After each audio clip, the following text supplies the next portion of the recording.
सण सौभाग्याचा, वसा सावित्रीचा, सण उत्साहाचा, वटपौर्णिमेचा।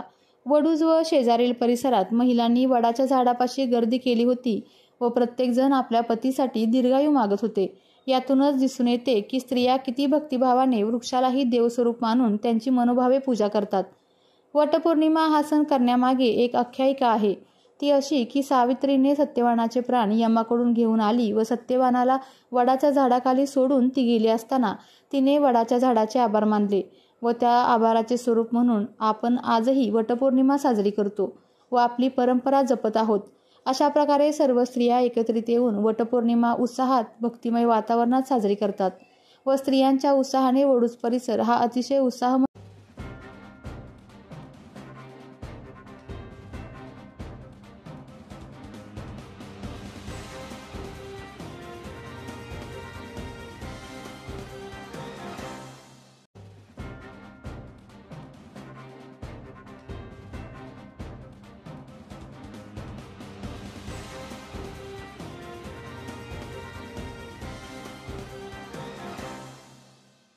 आपल्या तालुक्यातील जिल्ह्यातील बातम्या सर्वप्रथम पाहण्यासाठी आजच सातारा न्यूजला YouTube चॅनलवर सबस्क्राइब करा, लाईक करा, शेअर करा आणि बेल आयकॉन प्रेस करायला विसरू नका।